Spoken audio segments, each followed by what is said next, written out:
Bonjour à tous les amis, j'espère que vous allez tous bien. Habemus Papam. Alors ça a été rapide ça, vraiment l'élection a été très rapide, mais en même temps, le personnage, donc Robert Francis Prévost, était coutumier du fait d'être élu assez rapidement, puisqu'il a été, je crois, nommé évêque, il me semble, au Pérou en 20 minutes. Donc, c'était le challenger. C'était pas celui que préférait Trump. Il voulait un pape un peu plus conservateur. Mais en tout cas, je pense que ce pape-là sera un très bon pape. Réellement, dans la lignée de Léon XIII, qui a été un excellent pape, et de Léon le Grand, ou Léon le Ier, qui a vaincu Attila. Donc on va un peu parler de tout ça.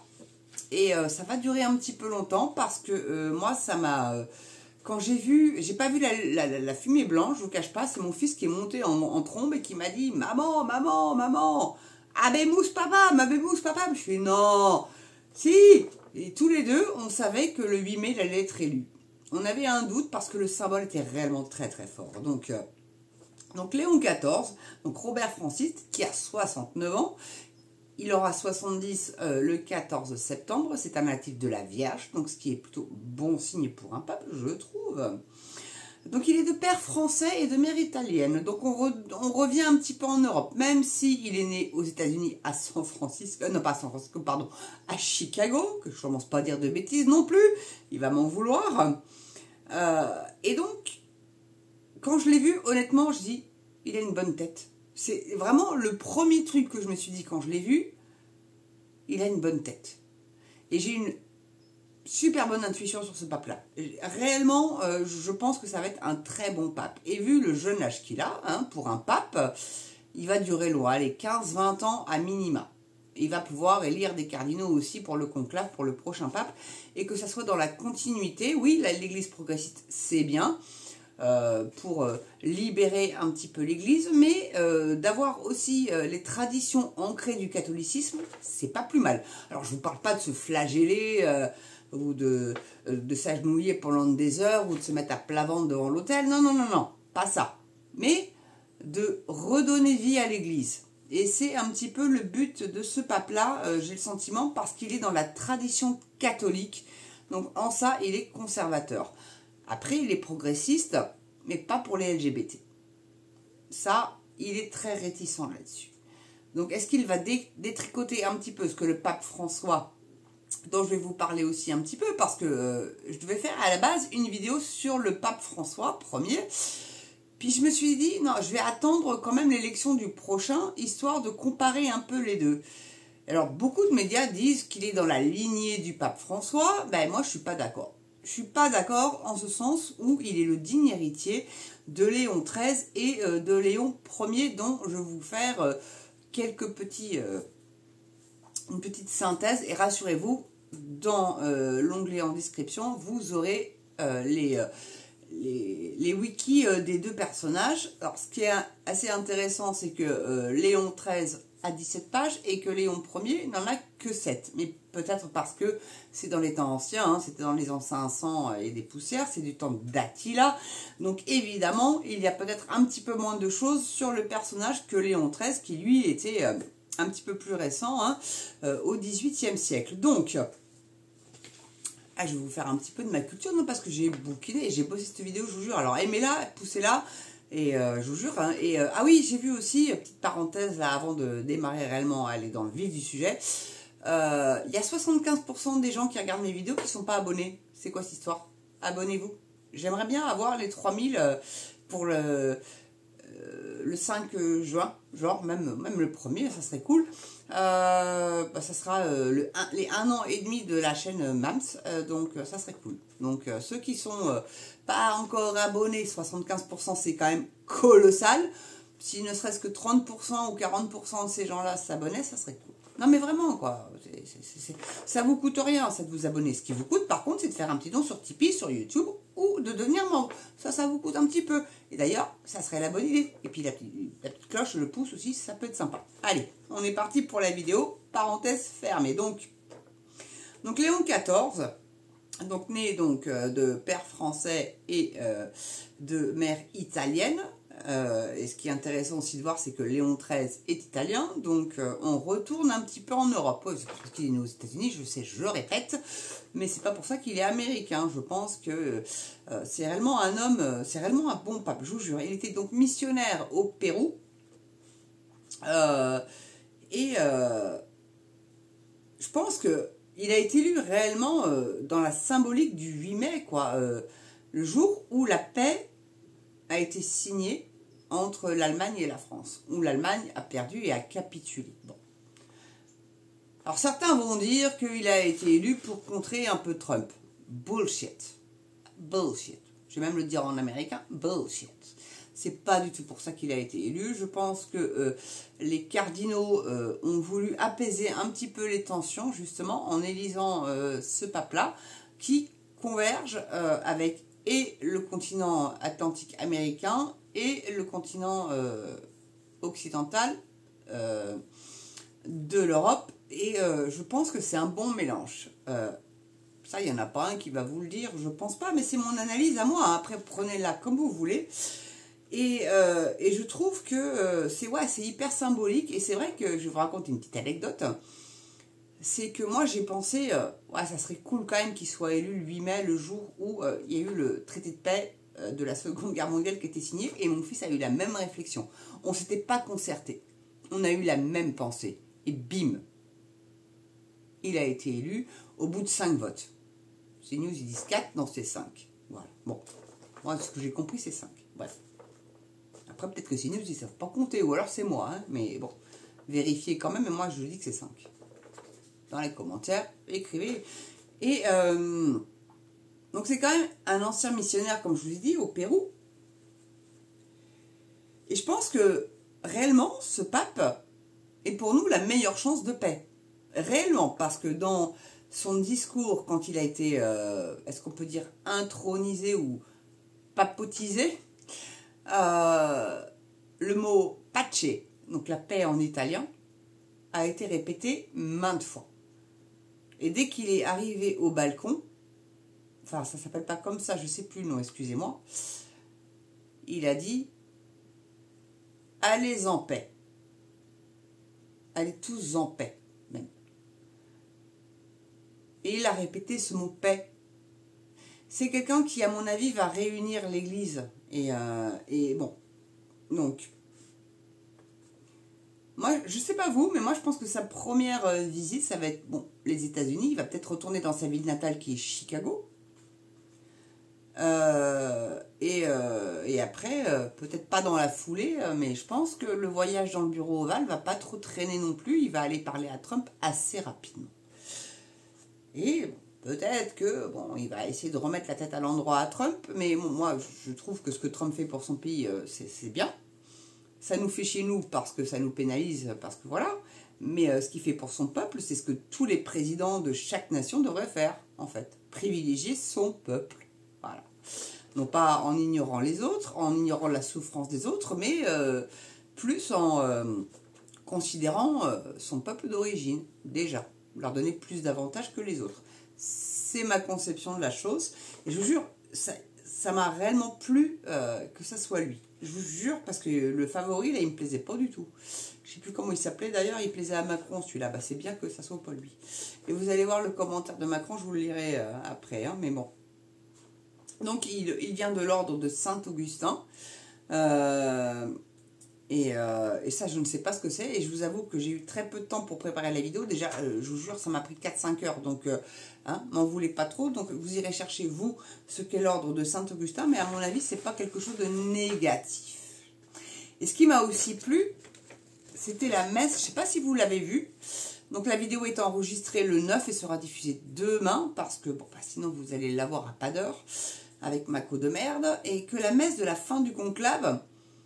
à la chapelle Sixtine a été filmé pour la première fois. S'il est progressiste dans ce sens-là, je prends. Je prends.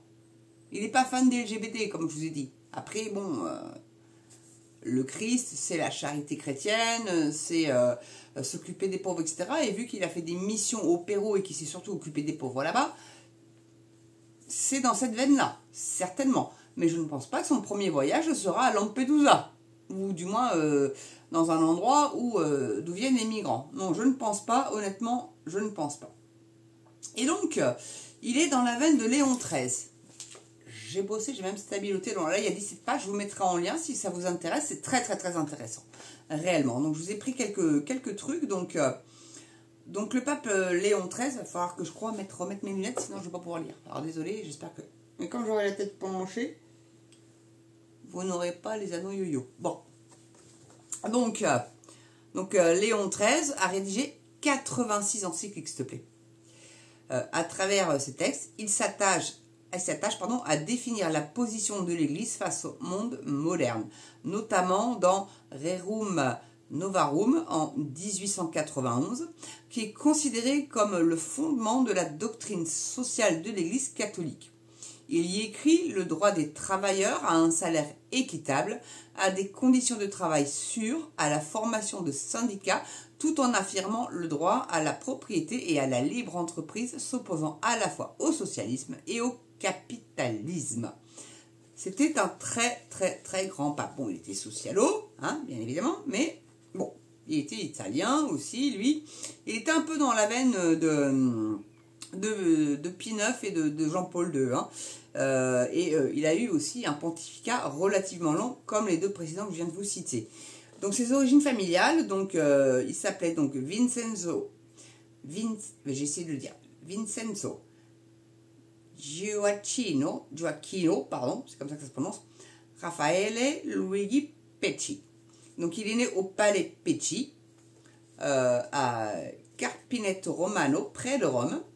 Et donc à la suite des victoires militaires de Napoléon Ier, cette partie de l'Italie centrale dépendait alors des 130 départements du Premier Empire français. Voilà.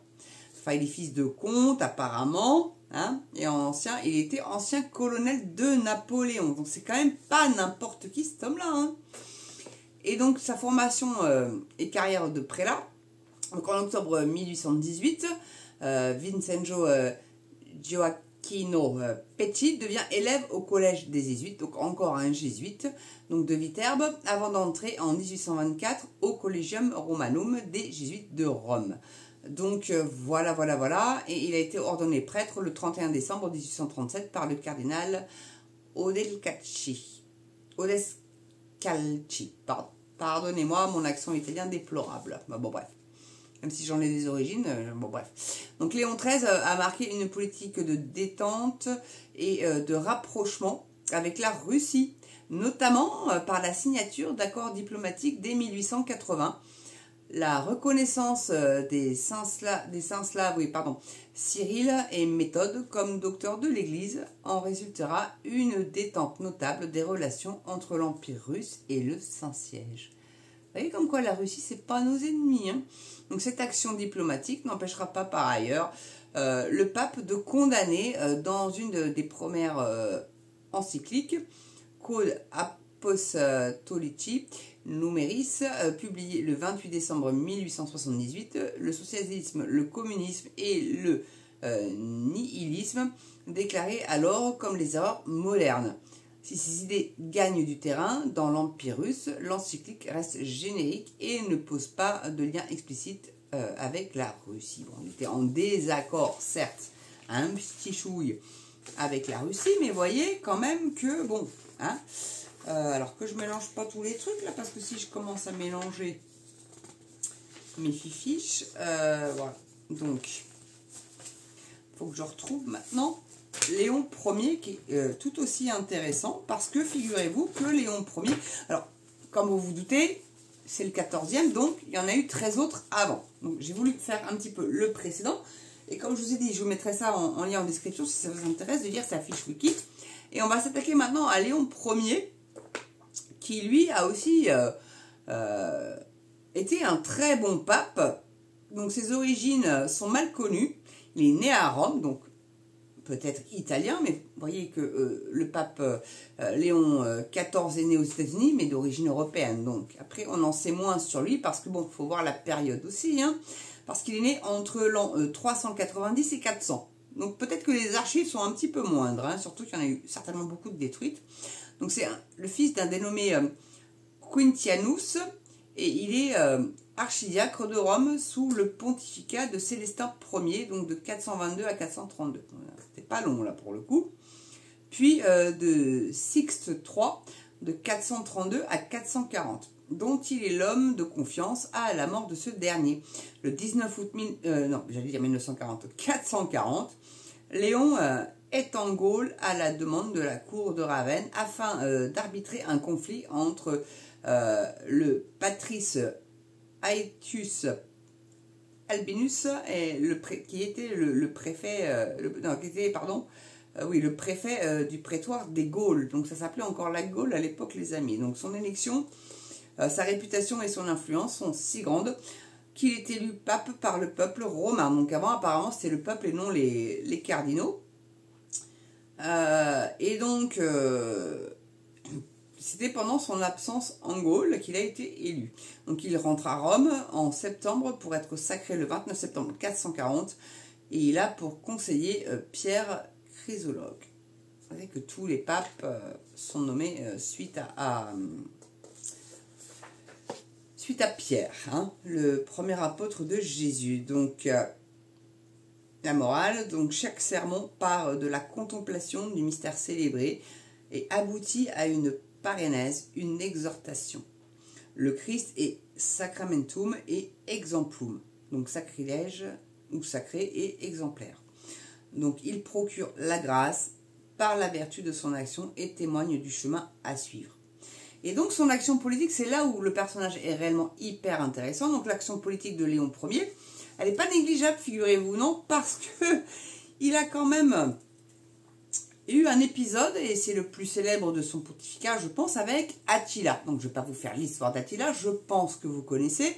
C'est celui par lequel l'herbe ne repoussait plus quand il était passé. Hein, voilà, donc il l'a rencontré donc en 452 à Mantoue, où le pape persuade donc le conquérant de faire demi-tour.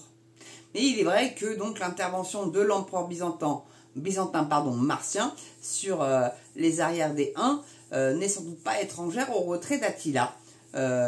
Plus sans doute que le pouvoir de persuasion du pape, hein, c'est sûr que bon. Mais bon, quand même, il a fait reculer Attila. C'est quand même pas une paille cette histoire, parce qu'Attila était connu pour être un sanglant mine de rien. Donc, et en 455, donc, il lui est impossible d'empêcher le deuxième pillage de Rome par Genséric et ses Vandales. Mais il parvient quand même à négocier que la ville ne soit pas incendiée et qu'il n'y ait ni meurtre, ni viol, ni violence. Voilà. Donc je pense que c'est très symbolique le fait que notre nouveau pape ait pris le nom Léon. Et je vous invite réellement à aller découvrir ceci sur Wiki, c'est réellement intéressant. Et j'espère que vous avez regardé réellement la messe de la fin du conclave. Ça a été filmé vraiment pour la première fois, donc c'est en ça je pense qu'il est réellement novateur. Même si ceux qui étaient sur la place Saint-Pierre n'ont pas eu ça sur des écrans géants, mais ont tous regardé ça sur leur écran de portable. Vive la technologie quand même. Et c'était dans la chapelle Sixtine, qui est réellement très rudimentaire, mais les peintures sont absolument magistrales. Et c'est vraiment, ça raconte réellement une histoire. Parce que moi, ce qui m'a choqué le plus, c'est que vous avez un personnage avec les pieds crochus qui doit représenter certainement Lucifer, l'ange déchu, qui a un bâton et qui chasse certaines personnes et qui surveille ceux qui sont en dessous, dans une grotte, et qui ont envie de sortir et qui sont effrayés. Et vous avez aussi, bien évidemment, la célèbre peinture de Michelangelo. Et c'est vrai qu'elle a fait beaucoup polémique, cette peinture-là. Et l'histoire dit que Michel-Ange, vous savez quand même que c'était au plafond, donc il s'est plaint de mal de dos, et certainement pas que ça. Le pauvre, il a dû en perdre la vue à force de faire cette peinture. Et réellement, moi je suis vraiment contente de ce pape. Je vous le dis, je le préfère largement au pape François, qui lui a inscrit comme péché le fait de ne pas acheter de voiture électrique. Hein, c'est péché, hein, c'est pas bien pour la planète. Il était pour la vaccination de masse et pour l'immigration de masse. Donc après avoir avec ce pape-là, on va voir son pontificat, comment ça va se passer. Mais j'ai pas voulu trop épiloguer sur le pape François Ier, parce que très honnêtement, moi je pouvais pas me l'encadrer. Voilà, je l'aimais pas.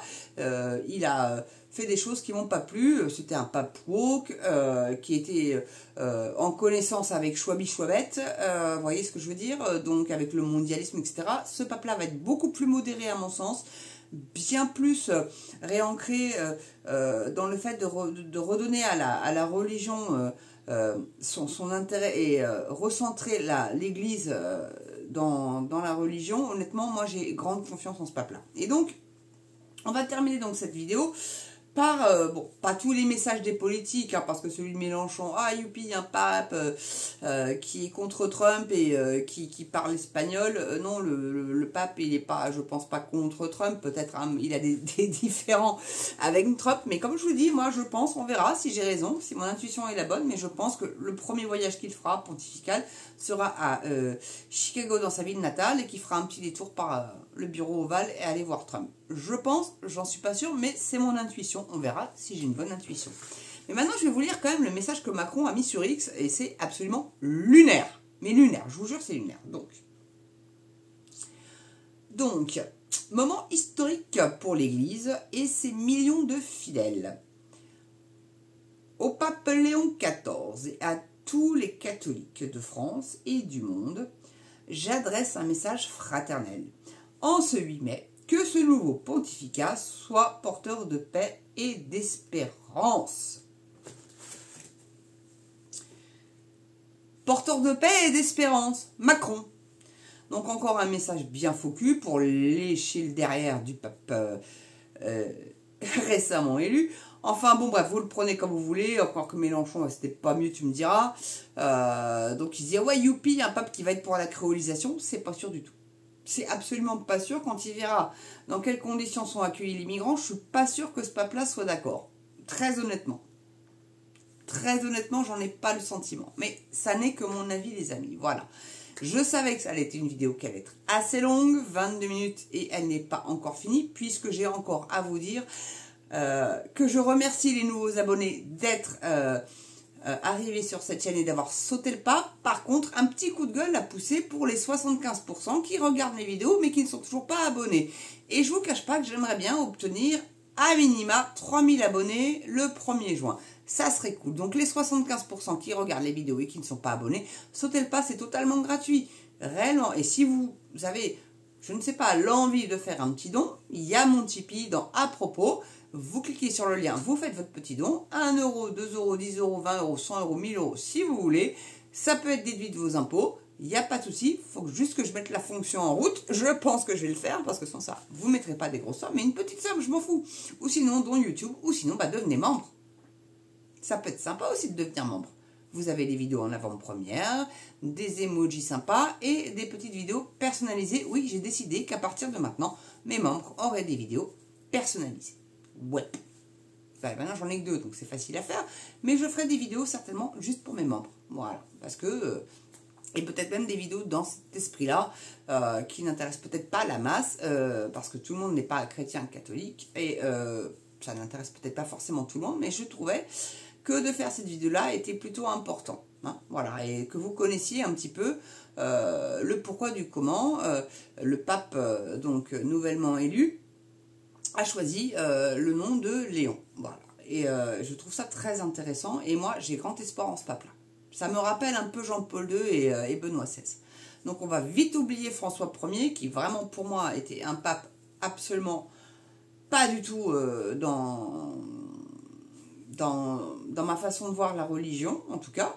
Après, bon, il a été aimé de certains disciples, mais pas moi. Moi, vraiment, non. Et le fait qu'il soit mort le jour de la Pâque, le jour de l'ascension du Christ, soit il l'a emmené là-haut, soit il l'a emmené, attends, toi tu vas rester là, ou alors tu vas aller au purgatoire un petit temps, parce que moi j'aime pas trop les sodomites, parce qu'il était sodomite. Hein.